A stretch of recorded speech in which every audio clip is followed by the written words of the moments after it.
Big screen Hindi पेश करते हैं मोनोलिथ। कहानी शुरू होती है मोनोलिथ नामक एक फ्यूचरिस्टिक कार के एडवर्टाइजमेंट से। एडवर्टाइजमेंट का प्रस्तुतकर्ता कहता है, इस कार को दुनिया की सबसे सुरक्षित कार के रूप में सम्मानित किया गया है। वह दावा करता है कि कार बेहद मॉडर्न है और इसमें कई अनोखे फीचर्स हैं, जैसे कभी न टूटने वाला कांच, मजबूत और कठोर टायर, और इसमें सवारी करने वालों को हर संभव चोरी और नुकसान से सुरक्षित रखने के लिए और भी बहुत कुछ है। कार के अंदर रहकर सभी फीचर्स को कंट्रोल करने के लिए एक AI कनेक्टेड स्मार्टफोन ऐप भी है। साथ ही लिलिथ नामक एक वर्चुअल असिस्टेंट भी है जो कार के इंटरफेस से इंटरेक्ट करने में मदद करती है। इसके बाद हम देखते हैं एक माँ अपने बच्चे को उसी कार में उसकी दादी के घर ले जा रही है। हमें पता चलता है कि माँ का नाम सैंड्रा है और उसका 2 साल का बेटा डेविड है। उसका पति कार्ल एक पायलट होता है जो उनके साथ शामिल नहीं हो सका। हम देखते हैं कार इतनी एडवांस होती है कि अंदर बैठे यात्रियों के वजन का भी पता लगा लेती है। फिर कार्ल उन्हें फोन करके बताता है कि वह अपनी ड्यूटी के बाद सेंट्रल एयरपोर्ट पर है और उन्हें बहुत मिस कर रहा है। तभी कोई दरवाजा खटखटाता है और कार्ल उन्हें गुड बाय कहकर चला जाता है। इस बीच डेविड उत्पात मचाने लगता है, इसलिए सैंड्रा उसे शांत करने के लिए अपना फोन दे देती है। कुछ समय बाद सैंड्रा सड़क के किनारे पेट्रोल पंप पर रुकती है। उसके बाद वह डेविड को वॉशरूम ले जाकर उसका डायपर बदलती है। पास ही कुछ लड़कियां भी होती हैं। वहां एक सुपरमार्केट भी होता है जहां सैंड्रा अपने बेटे के लिए स्नैक्स खरीदती है।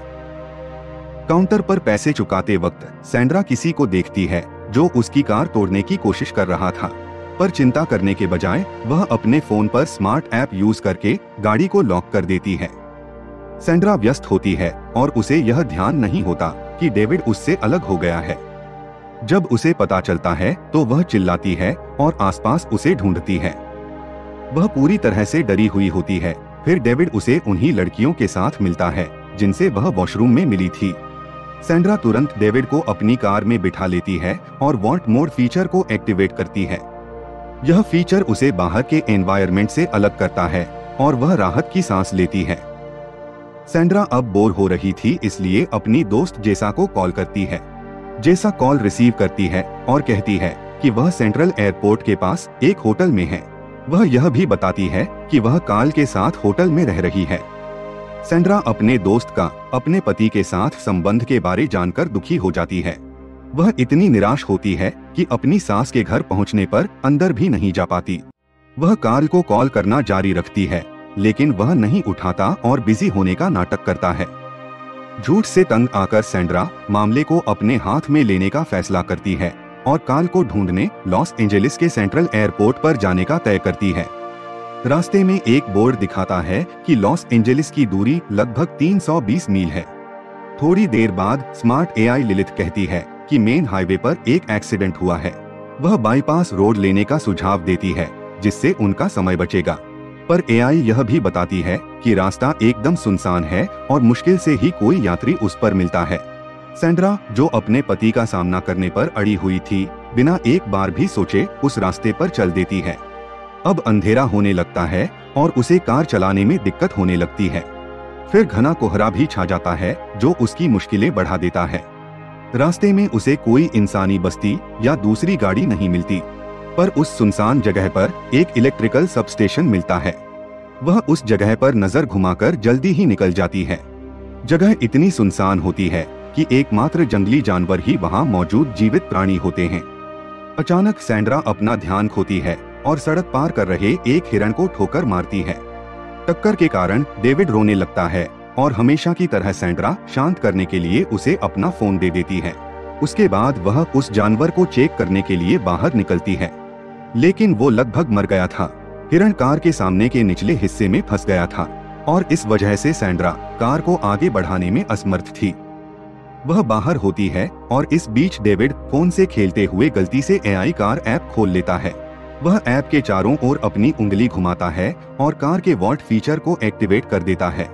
यह फीचर अंदर के यात्रियों को हर तरह के खतरे से बचाने के लिए होता है। ध्यान पड़ने पर सैंड्रा दरवाजा खोलने की पूरी कोशिश करती है, लेकिन अब तक बहुत देर हो चुकी थी। सैंड्रा बाहर बंद हो गई होती है इसलिए वह डेविड से वॉल्ट मोड बंद करवाने के लिए अपनी पूरी कोशिश करती है, लेकिन वह एक शब्द भी नहीं समझता और फोन के साथ खेलता रहता है। बाद में सैंड्रा डरकर डेविड पर चिल्लाने लगती है, जिससे वह डर जाता है और फोन को सीट के नीचे गिरा देता है। अब सैंड्रा को पता चलता है कि मोनोलिथ कार के फीचर्स सिर्फ एक एडवर्टाइजमेंट नहीं है, बल्कि यह वास्तव में उतनी सुरक्षित है। यहाँ तक कि सैंड्रा एक पत्थर के साथ कांच तोड़ने की कोशिश करती है, लेकिन कांच पर एक खरोंच भी नहीं पड़ता। फिर सैंड्रा दूसरे ऑप्शन की तलाश करने का फैसला करती है। वह इलेक्ट्रिक सबस्टेशन जाने लगती है, जिसे उसने पहले देखा था। कुछ दूर चलने के बाद वह स्टेशन पर पहुंच जाती है और घेरे के अंदर कूदकर मदद के लिए चिल्लाती है, पर वहां से कोई जवाब नहीं मिलता, जैसे इस समय कोई भी वर्कर वहां मौजूद न हो। सैंड्रा एक कमरे के अंदर जाती है, वहां उसे कुछ जरूरी सामान मिलता है। वह कार के कांच को तोड़ने के लिए एक बड़ी रेंच और टॉर्च लेती है। जैसे ही वह सबस्टेशन से बाहर निकलती है, वह देखती है कि एक जानवर उसका पीछा कर रहा है। जैसे ही सैंड्रा दौड़ते हुए वापस आती है, एक जंगली कुत्ता उस पर हमला करता है और वह कार की छत पर चढ़ जाती है। काफी कोशिशों के बावजूद वो कुत्ते को भगा नहीं पाती। फिर वह रेंच से कार को मारने लगती है, जिससे अलार्म बजने लगता है और कुत्ता आखिरकार पीछे हट जाता है। तभी सैंड्रा देखती है कि डेविड को सांस लेने में दिक्कत हो रही है। वह किसी तरह उसे शांत करती है और वो सांस लेने लगता है और जल्दी ही सो जाता है। थोड़ी देर बाद सैंड्रा थक जाती है और कार के बोनेट पर सो जाती है। अगले दिन जब सूरज चमक रहा होता है तो सैंड्रा जाग जाती है। वह तुरंत कार के अंदर डेविड को चेक करने जाती है। वह अपने बच्चे को भूखे पेट और डिहाइड्रेशन के कारण दुर्बल और कमजोर पाती है। कार का एक फीचर आसपास के तापमान को भी दिखाता है, जो धीरे धीरे बढ़ रहा था। यह वक्त सैंड्रा के लिए एक श्राप जैसा था, क्योंकि जगह पूरी तरह से मनुष्यों की पहुंच से अलग थलग थी। फिर सैंड्रा मदद की तलाश करने का फैसला करती है और प्यासी होने के बावजूद वह लंबी यात्रा करने के लिए सड़क पर आगे बढ़ती है। वह डेविड को गर्म कार में अकेला छोड़ने के जोखिमों को जानती थी, लेकिन मदद ढूंढने के अलावा कोई ऑप्शन नहीं था। किस्मत से उसे एक नदी मिलती है। वह पानी पीती है और खुद को साफ करती है। थोड़ी राहत के बाद वह अपनी यात्रा जारी रखती है और रास्ते के साथ खड़ी पहाड़ियों का सामना करती है। कई मील चलने के बाद सैंड्रा एक पुराने एयरफील्ड पर पहुंचती है, जहां उसे एक एरोप्लेन दिखता है। दूसरी तरफ कार के अंदर का तापमान बढ़ने लगता है, जिससे तुरंत इमरजेंसी कूलिंग फैन शुरू हो जाती है। छोड़े गए एरोप्लेन तक पहुंचने के बाद सैंड्रा अंदर जाती है। उसे वहां कुछ शराब, गैसोलीन का गैलन, एक लाइटर और एक जोड़ी एरोप्लेन टायर मिलता है। वह थोड़ी शराब पीती है और लोगों का ध्यान खींचने की उम्मीद में गैसोलीन यूज करके टायरों को जलाती है। फिर वह गैलन लेकर उसमें नदी का पानी भर लेती है और धीरे धीरे वापस अपनी कार के पास जाने लगती है। सैंड्रा वहां पहुंचकर डेविड को कमजोर और लाल हुए देखती है। वह उसे पुकारने की कोशिश करती है, लेकिन डेविड कोई जवाब नहीं देता और ना ही हिलता है। कार के अंदर का टेम्परेचर काफी बढ़ गया था और इमरजेंसी कूलिंग फैंस बेअसर हो गए थे। अपने बेटे की हालत देखकर सैंड्रा तुरंत कार की छत पर चढ़ती है और नदी से लाया हुआ पानी डाल देती है, लेकिन उसकी यह कोशिश भी बेकार जाती है। यह सोचकर कि उसके बच्चे को कार के अंदर मरना होगा, वह फिर से कार की खिड़की को रेंच से मारना शुरू कर देती है, लेकिन इससे केवल उसकी ताकत ही बर्बाद होती है। इसके बाद सैंड्रा कार के बाहर आग जलाती है, इस उम्मीद में कि सेंसर धुएं का पता लगाएगा और खिड़कियां खोल देगा, लेकिन ऐसा कुछ नहीं होता है। इसके बजाय धुएं को अंदर जाने से रोकने के लिए इमरजेंसी कूलिंग फैंस चलना बंद हो जाते हैं। सैंड्रा थक कर जमीन पर गिर जाती है और उसे एक सपना आता है, जिसमें 1 साल बाद वो और कार्ल एक्सीडेंट वाली जगह पर आए हैं। वहाँ वह अपनी गलतियाँ समझती है और फिर भी डेविड की मौत के लिए कार्ल को दोषी ठहराती है। कुछ समय बाद वह एक शोर से जागती है और उसे पता चलता है यह बस उसका सपना था। स्थिति को बदतर बनाने के लिए कल रात का कुत्ता फिर से वहां आ जाता है। सैंड्रा इससे बचने के लिए कार की छत पर चढ़ने की कोशिश करती है, लेकिन कार बहुत गर्म होता है, इसलिए वह वहां नहीं रह सकती और इसके बजाय वह कार के नीचे चली जाती है। वहां कुत्ता उसके पैर को काट लेता है और फिर सैंड्रा को पता चलता है कि वह हिरण के लिए उसके पीछे पड़ा है। जैसे ही कुत्ता हिरण को बाहर निकालता है, कार पीछे की ओर खिसकने लगती है, जो हिरण के कारण वहां अटका हुआ था। सैंड्रा तुरंत कार के नीचे से निकलकर उसे पीछे खिसकने से रोकने की कोशिश करती है। बहुत कोशिश के बावजूद कार चट्टान के किनारे की तरफ बढ़ रही थी, पर एक छोटा सा पत्थर कार को रोक लेता है। जैसे ही सैंड्रा चट्टान से देखती है, उसे वह कार्टून याद आता है जो उसने पेट्रोल पंप पर देखा था, जिसमें तिजोरी को तोड़ने के बाद ही हीरा मिलता है।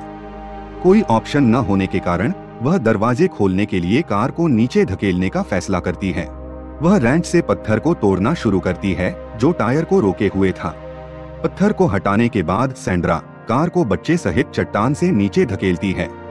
जब कार गिर रही होती है, कार का एआई संतुलन बनाता है और अंदर मौजूद डेविड को सुरक्षित रखता है। एक्सीडेंट के वक्त वॉल्ट मोड डीएक्टिवेट होने के लिए डिजाइन किया गया था ताकि रेस्क्यूअर अंदर आ सके। इसलिए जब कार जमीन को छूती है तो आखिरकार उसके दरवाजे खुल जाते हैं।